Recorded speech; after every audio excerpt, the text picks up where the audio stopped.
Eagle rank. This is a photograph just before he graduated from the Air Force Academy, and his degree was a Bachelor of Science. While he was at the Academy, under student pilot status, the types of planes he was flying is the one on the left is called the Cessna Tweed, T-37. There's a side-by-side tandem, and the one on the right is the front-rear tandem called the Northrop T-38. He was a part of the Cadet 17 Squadron at Reese Air Force Base for this type of training. Now, as he went on, I got this postcard from him, and he said, "I have conquered the beast." He got his pilot certification to fly the KC-133, the largest aircraft at the time that the Air Force had for transporting equipment. What I want to say, it's emotional, but somewhere along the line, somebody told me if you get emotional, you just might be a little bit human. So can you imagine a student from Worland High School, just barely 25 years old, certified to fly that plane, walks into the lower cabin door, climbs a flight of stairs to the second floor, sits in the pilot command, the chair with instruments and gauges all over, and then flies halfway around the world. Quite phenomenal from my perspective. From this time in the Air Force, he and I did correspond quite frequently, and he was he wanted to fly faster. He wanted something that it was more of just him and him alone, and I'm not quite sure how he was assigned to the FAC group in Vietnam, whether it was he assigned the mission or whether he volunteered, I do not know. But the lower aircraft there on the left was basically a Cessna 185, and was referred to as the 01 Bird Dog, a tandem version of it. And then this photograph here is a picture of one of those planes over the Ho Chi Minh Trail here. And he got the forward air controller training at Hurlburt Field in Florida. The assignment to the FAC wing in Vietnam took place in 1966. They were responsible for reconnaissance and directing combat operations. So the main mission was to fly over the Ho Chi Minh Trail west of the DMC, and the purpose was to locate the enemy, targets, and ground activity, and then direct the Navy and the Air Force resources to those targets located. On, as mentioned, January 17, 1967, he was shot down. He was 25 and from Worland, Wyoming. He was declared killed in action. So Ray has been MIA for over 50 years at this stage of the game. His remains at the time could not be recovered because of the ongoing enemy activity in the area around that crash site. A second plane that was flying with Ray on that day went back in to try to see if he could sight Ray in any life, and he got shot down too. So I believe both he and Ray were retrieved at the same time. So as Aaron mentioned, the one that I was not aware of until I got comments from Major General Alan Rogers is that he did and then received the Distinguished Flying Cross Award for heroism. And of course, the several wings that he wore on his lapel was to designate that he was a U.S. Air Force pilot. And the Purple Heart, the Air Medal, and the others were related to wartime service. The last three were specific to the duties as he was assigned in Vietnam.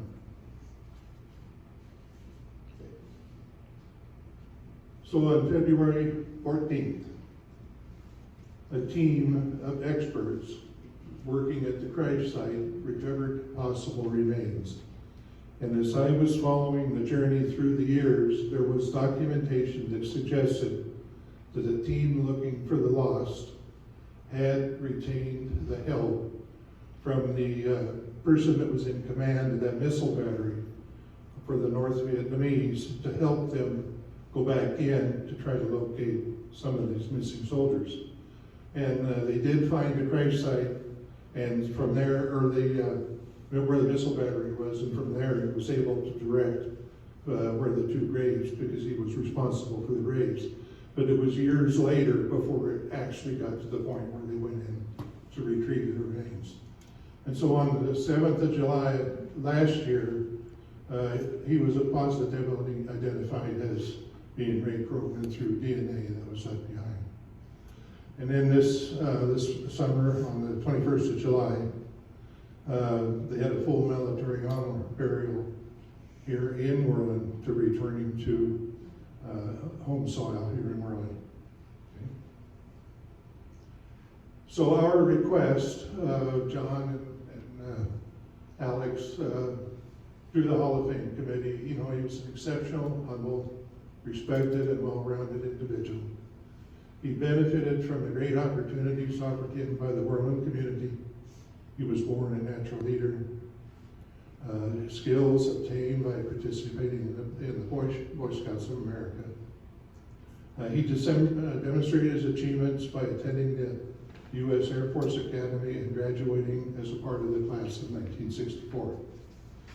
On an assignment in Vietnam, he gave his life for our country, defending freedom and America's interests, protecting our right to life, liberty, and the pursuit of happiness.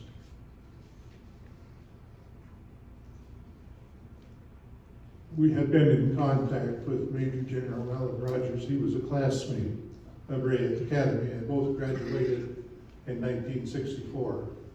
And so Alan was here during the burial, and I believe he presented the flag to the Krogman family. And he noted to us that he would be here in spirit tonight, thinking about what was going on. But some additional things that he did provide to me was he attended the Navy Preparatory School. He was very smart, and he was a risk taker. Does Barbara have any idea where that might have come from?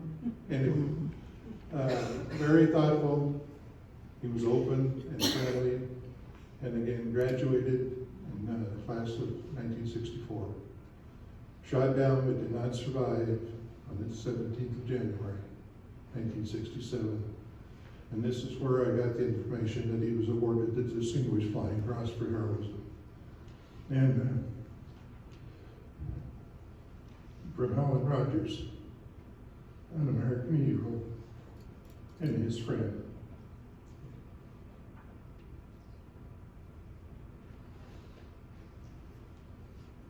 One of the things of being a participant, what an honor to be here tonight, but to look at this idea of going back and looking at people that have come through a school system, especially the Worland school system here, and what it could be done to use as a motivator for new students coming along. I motivated students as they travel through their academic career, provides encouragement as all students define their individual goals, strengthens individual potential to achieve their dreams, highlighting successes such as what's represented here tonight can provide encouragements for students to visualize their own horizon or their future. And it basically encourages individual student growth by example. And the future is theirs, no question. The only thing I could add to this, over the years, a number of graduates has received a copy of Napoleon Hill's book, Think and Grow Rich, all about the power of a positive mental attitude. It does make a difference. You might want to look into that. And from the family of Ray Krogman, Kelly, Jerry, and Tom. They extend their sincere, heartfelt thanks to the committee here for this significant honor, missing for 54 years, but not forgotten.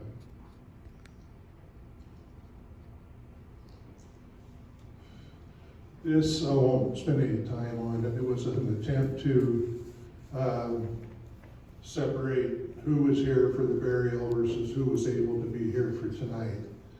But at least there's some changes. A couple people have had bouts with the COVID virus and weren't able to make it. One of the lines I wanted to include here is, from at least my perspective, knowing brings great peace and comfort into all the class of 59, knowing that he's been returned to American soil until we meet again.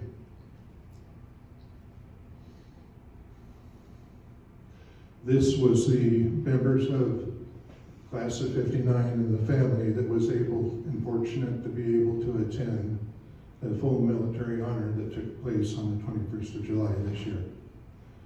Family and friends present. So in closing,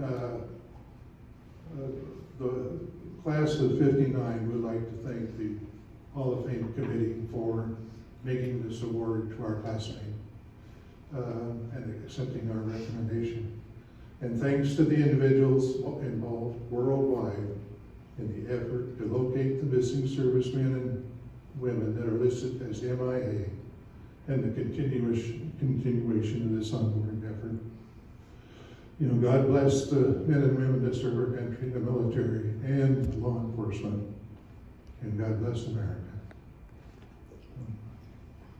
In memory of Ray, 1941 to 1967. Missing for 54 years. But we know where he's at now. Thank you. Thank you.